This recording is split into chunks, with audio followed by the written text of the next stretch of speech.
need to know business, we need to know technology, and we need to know social issues, right? Now, it doesn't mean that a person has to be an expert in business and an expert in technology and social issues at the same time.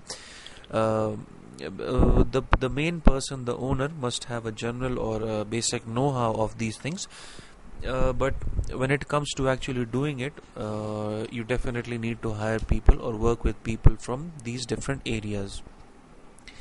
The purpose of saying is that electronic commerce is just too important to be left to the technologists alone, right? The statement does not undermine technologists at all, but it just explains that electronic commerce it needs to be a hybrid of technology as well as business. Both business concepts and the technological aspects are very important, and they need to be working in a synergy, in a harmony, right? The demand of the customer should drive your choices of technology. We have already talked about this statement that let business drive the technology. It simply means that the technology must not be driving your business. It depends upon your business idea, that what sort of technology you need and how you are actually going to operate it. Now, let business drive the technology. So business driving the technology in the era of nowadays, in the current era, it basically means that let customer drive the technology, because customers are too important for businesses, right? Whatever their demands are, whatever they want, how they want their online experience to be, this is the most important thing. So this should be the factor which should let you decide what sort of technology you need. Because nowadays we know that what customers want an easy access to information and easy access to whatever they want to buy. They want simpler purchase procedures, they want simpler navigation, they want simple surfing through all the internet, right? So it depends upon people to people, depends upon situation to situation, place to place, depends upon industry to industry. But the main determinant of your technology should be the demand of your customers, what they actually want, right? Going further, as we have mentioned the word earlier, a systemic approach, right? What is the systemic approach? The systemic approach is basically the systems development life cycle. This is basically a life cycle which tells us about how we are actually going to develop our system, how we are going to make our website or an application or anything else in whatever mode we want to enter into the market. So the system development life cycle is basically a methodology for understanding the business objectives of any system and designing an appropriate solution, right? Now, business objectives in normal business terms, it means something else, but here in this case, business objective means something else. We will come to it in a minute. So the system development life cycle has different steps, or it has different phases, you can say. The first one, it starts with systems analysis or planning. Then we have systems design. Then we have building the system. Then we have testing, and ultimately we have implementation, right? Starting with the first one, systems planning and analysis. The first thing you need to determine here are your business objectives, right? Now, business objectives in regular business terms, it means something else, but here in this case, business objective would mean that what sort of capabilities you want your system to have, what sort of capabilities you want your website to have, or your application, or anything else, right? What can possibly be the capabilities? Maybe you want to display the products over there. Maybe you want to have a facility of product comparison in your website, right? These types of capabilities. So these are known as business objectives. The next thing we need to determine is system functionalities. What are system functionalities? Type of information system capabilities you will need to achieve your business objectives, right? what capabilities, what technical capabilities your system should have so that the business objectives can be achieved. And the next one is information requirements. Now, information requirements means the information elements that your system must produce, right? Information that your system must produce in order to achieve the business objectives. The difference between them will be more clear after we look at this graph in front of us. Let's start with anything. Let's start with personalize or customize the product, right? So business objective would be to personalize or customize a product for the customer. Now this is a capability which we want our website to have. So this is our business objective. Related to that, what system functionality we need, right? What capability we need? The capability which we need to achieve this objective is customer on-site tracking, right? We need to track our customers online. Now, related to that, again, what would be the information requirements, right? To be able to customize the product, the information requirements would be site log for every customer visit, data mining capability to identify common customer paths and appropriate responses, right?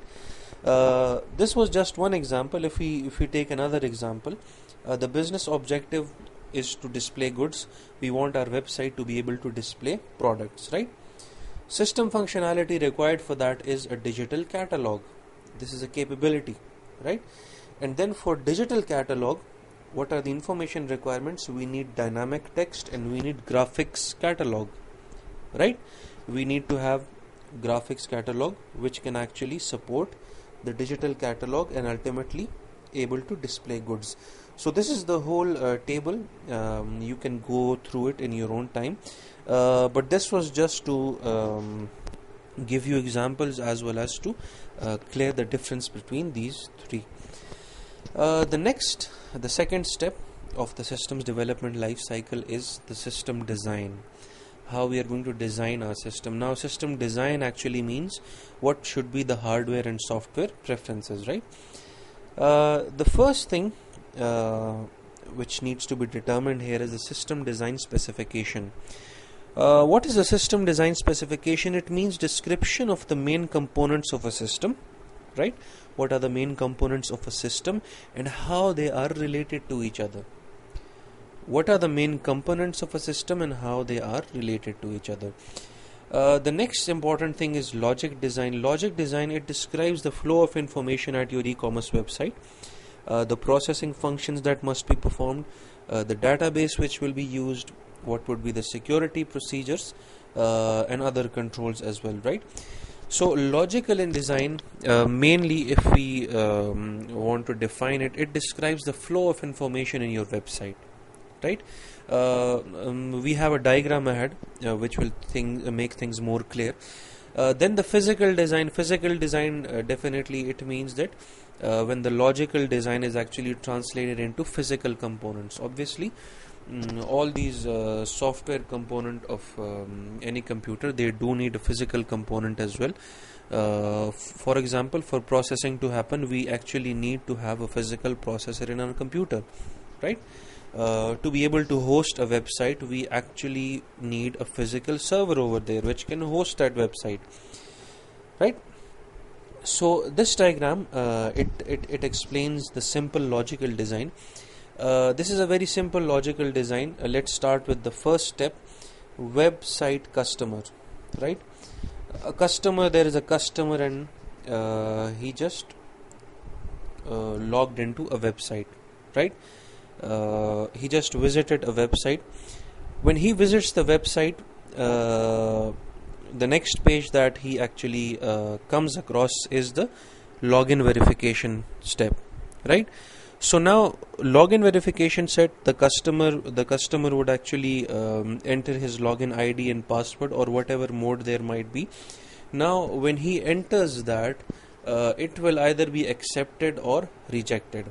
Now this sort of information, whether the customer should be accepted or rejected. For that purpose, when a person clicks on verify login, the system will ultimately try to get the information about the customer and the password from customer database, and then the customer database will again send information whether the login is accepted or rejected, right? So these gray lines, they actually tells us about the flow of information, right, which basically the logical design is. Then when he logs in, when he is accepted,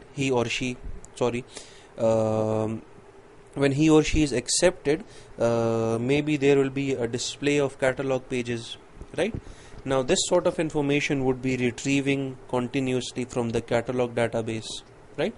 Then the purchasing product, in this case the order database, will be used, and then shipping the product, and the process goes on. So this is a very simple logical design. It happens whenever we log into a website and maybe buy a product. Logical designs, in reality they can be very much complicated, but important thing to know here is that logical design tells us about the flow of information, which in this diagram is represented by these gray arrows. Going further, the third step is to building the system.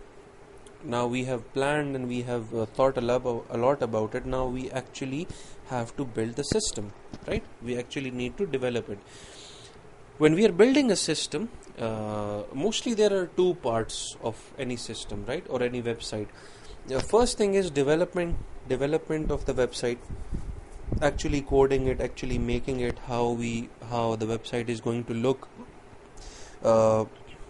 what sort of buttons would be there, what sort of information would be there, right? This is the development. Now it's not only about development. Whenever you develop a website, after that you have to host it as well, right? You have to host it so that the website is 24/7 up and running and available to people, right? So whenever we are trying to build a system, we have two options. We can either go for the in-house development, or we can outsource the development.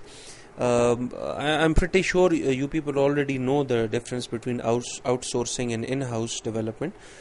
If you have a stronger in-house department which do have the capability of developing a website, then it's very good. But in most cases, all the organization, they are not technologically sound that much so that they can build their own website. So mostly what they do, they outsource the development of their websites. Some third party, some other firm, they do offer such services that they develop websites for you, right? So the company just lets another company to make their website in exchange for money, of course.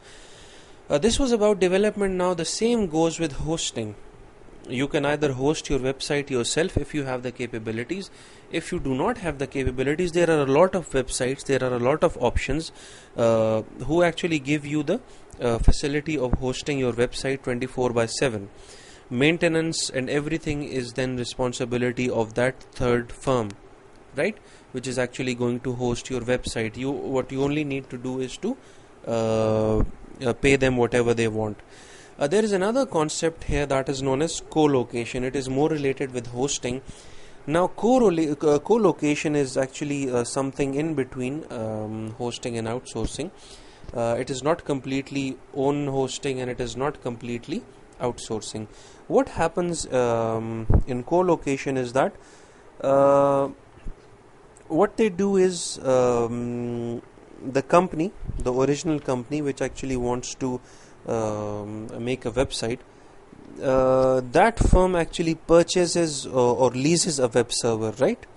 It purchases a web server or it leases the web server for some point of time, and it has total control over the operations, right? It purchases a web server or leases it, and then it have total control over it. But the server is located in the original vendor's physical facility, right? And the vendor has to maintain and keep the website up and running. What happens here? A company wants to host a website. So instead of giving the outsourcing function to the hosting function to someone else, they actually buy a server or maybe lease it for a certain time, and when they buy it or lease it, they do exercise control over it. But the server actually physically, it actually exists in the original vendor's physical location, right? And the maintenance and all other things, they are the responsibility of the original vendor, and everything would be done, of course, in exchange for certain value or money. Then the next step we have is testing the system. Testing is also very important. Before you can go and publicize or publish your website, you need to test it. We have three different types of testing. Unit testing, it actually involves testing the site's program modules one at a time. Whatever components you have in your websites, physical they may be, or maybe the software or the logical components, whatever they are, all these components are tested one by one individually, one at a time, right? Next we have system testing. In system testing, what they do, that after conducting unit testing, they test the system as a whole, right? To see if everything is working in synergy, everything is working fine. Then we have acceptance testing. It verifies that business objectives of the system as originally conceived are in fact working. If we go back, we discussed business objectives, what capability we want our system to, or we want our website to have. So in this last testing, what we do, we need to we verify that whether the objectives which we initially set are being achieved or not. If the objective was to be able to display a product catalog, so here we would see that whether it can display that catalog or not, right? So these are the three different phases of testing. Then we have implementation and maintenance. Obviously implementation and maintenance, it is very important, and we should know that developing it is the easier part, right? Because it is a one-time thing which we need to do. Implementation and maintenance is very important because every website, it needs to be up and running 24/7, and for that there is a whole team working day and night just to make sure that everything is running smoothly and perfectly. Another concept lies here which is related to maintenance is benchmarking. What we do in benchmarking, it is a process in which the site is compared with those of competitors in terms of response, speed, quality, layout and design. In benchmark, what we do, we consistently compare our website with our competitor's website, and if certain changes are to be needed, those changes are also done, those changes are also performed, so that we are at a level with our competitors and we are not behind them. That was it for today's lecture. I hope to have a good question answer session in our live class. Quote of the day is in front of us. It is a very important one. Read it, understand it, and do implement it in your lives. Have a good day. Allah Hafiz.